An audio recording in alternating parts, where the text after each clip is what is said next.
Alright, good morning, and welcome to the Fundamentals of Sieging for V Rising.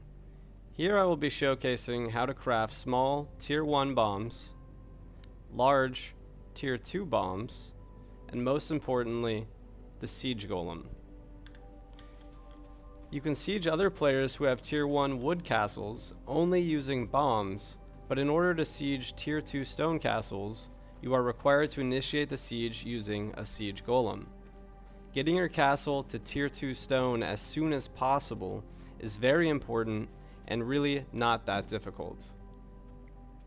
Here I already have a siege golem stone created, and I'm going to start another one. It does take 4 minutes to craft, but would take less time and resources if you had a matching floor and it was in a confined castle room like the majority of other production facilities.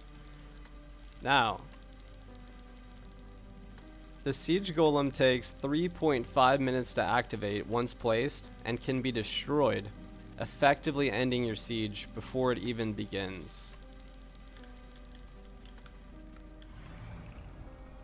Placing the Siege Golem sends out a server-wide notification and shows where the Siege Golem is at on the map. If the Siege Golem manages to complete its activation period,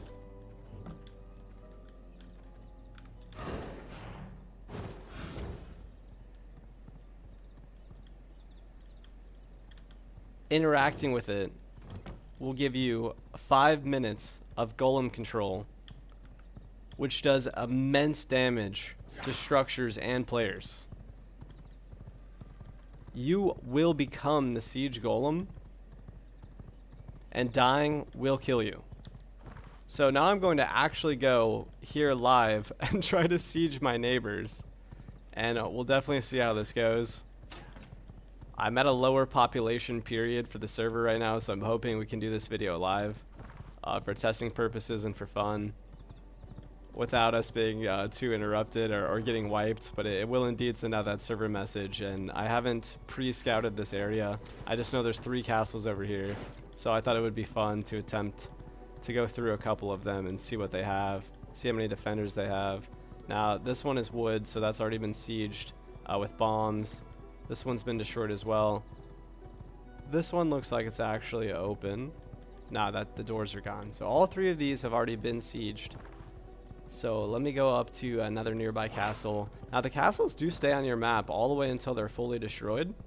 So it's going to be very important to choose a good location for your castle, one that's both defensible and smart for gathering resources in order to bring them back to your keep. But we'll be talking about keep placement in a later video. Please stay tuned, follow, like, and subscribe in order to get access to more videos and to stay up to date. I will be dropping a lot of videos on release day with everything that I've learned by playing the game for, I believe, 80 hours now since the beta's been out. So we have a lot of time and a lot of progress, and I have not beat the game. Those end bosses are so hard. Alright, here we go. This looks like a good castle.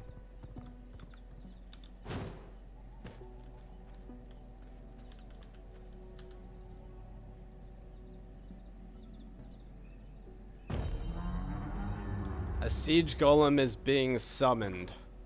So it shows everyone on the map that this is being summoned.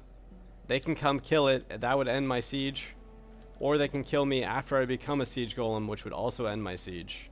I do have some small and large bombs on me, and actually quite a bit of mats that they could take. Remember, dying on a PvP server drops your inventory, but not your equipment. And dying on a hardcore full loot server drops everything.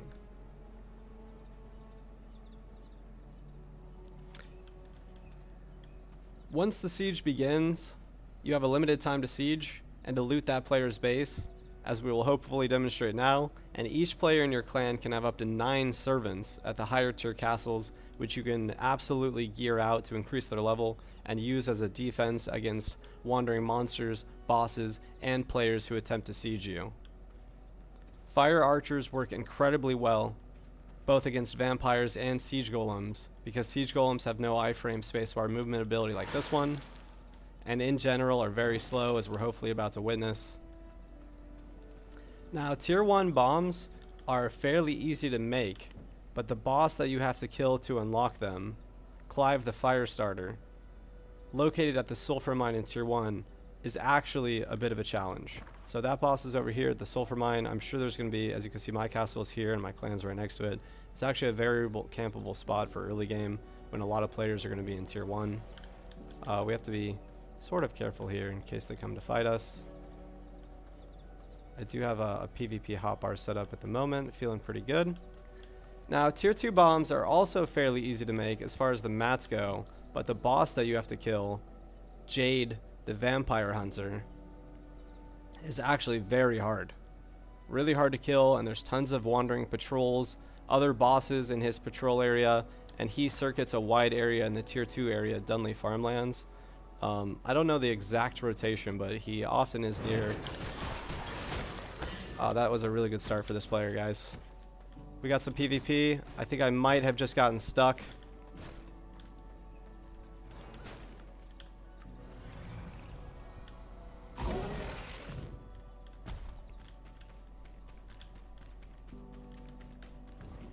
I'm unironically stuck.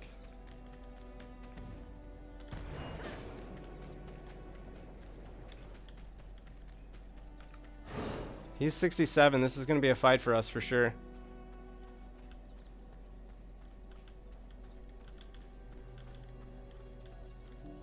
I actually played with this player last night.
What a battle. 2 players showed up. I actually played with that player, Afira, last night to do some tier 3 bosses. So we have a little bit of a rapport going. We played at about 2 to 5 a.m. last night, so that is amazing. So as you can see, we got a swing ability here. Just does immense damage. Immense damage to the stone. We got some abilities as well. Stomp, 300% siege damage. And Earth Shatter, which slams the ground.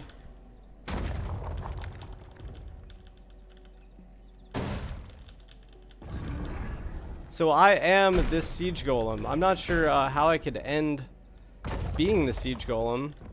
Perhaps when you die, it takes you out of it. I did get sieged last night, and I managed to kill one of the siege golems, and then I was fighting the other player, and it looked like he stopped being the siege golem. I don't see an ability to get out of it here. There it is, exit form. So you actually can leave the siege golem form, but you're stuck in it for what appears to be at least the first minute. We also have some sunlight, which appears to be affecting me as a golem, which is very interesting. Obviously, sunlight is one of the most dangerous parts of this game.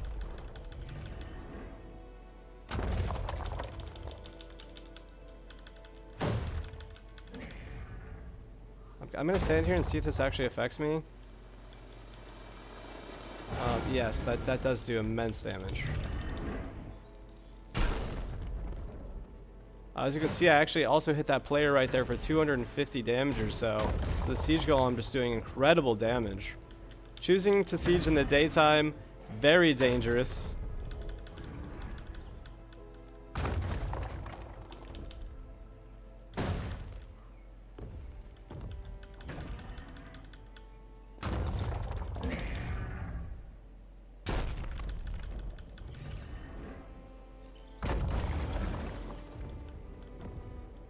There we go, we're inside. I don't actually see any servants in here, so there's no defenses. But as you can see, you could clearly lose your siege golem. You could clearly lose the siege. My health is connected to my vampire health. We only have 3 more minutes of using the siege golem. I don't see any other castles nearby, but I do want to test whether or not you can kill monsters with the siege golem, because that would be interesting if you could use them to fight bosses. So I'm going to walk around just to find a monster. Here we got a treant. This will be a really good test. Yes, that does immense damage. So you could probably use the siege golem to fight bosses. Get a little shade here. Almost getting killed by the sun. So that is the fundamentals of sieging, guys. I'm going to go ahead and leave siege golem form and then drop some bombs just so you can see some damage of the bombs as well. You actually have to hold this to stop hitting it. Alright, let's place some bombs really fast. The bombs do work on players, structures, and monsters. So that was the tier 1 bomb. It did seem like it didn't do that much. Let's try a larger bomb. This is a tier 2 large bomb. It did quite a bit. It did about 40% damage. So there you have it, guys. I'm going to go ahead and continue. It looks like you can maybe attack the wood with just your weapon. So these 2 random players that are not in my clan just showed up and they stole a bunch of loot. Keep in mind, as I said, that the siege golem is server-wide. The entire server can see it. You will have players on your back fighting you. You'll have servants in the clan you're attacking inside the castle fighting you. So it's going to be very interesting. But once you're inside, you just hold F to unlock. And then you can steal all their loot from both the crafting stations and the chests. It looks like they already took all the finished products here, so that is what it is. It would be fun to fight them 2v1. But then keep in mind that the vampire lockbox cannot be looted in the normal PvP server. So you do have those 3, 6, 7. You will have 14 unsiegeable, unlootable slots per player in your clan. So with 4 players and having 4 castles near each other with 4 vampire lockbox, you've essentially made yourself pretty unsiegeable. You know, you won't lose all your progress, and you cannot destroy anyone's crafting stations within the normal PvP mode.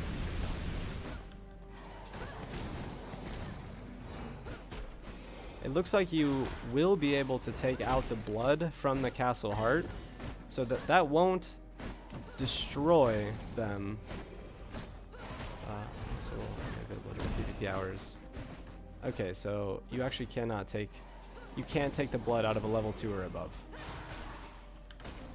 unless they already took it. But you know, there's a lot going on here. This is the fundamentals. I couldn't have chosen a more random, impromptu video with some actual PvP, a nice duel.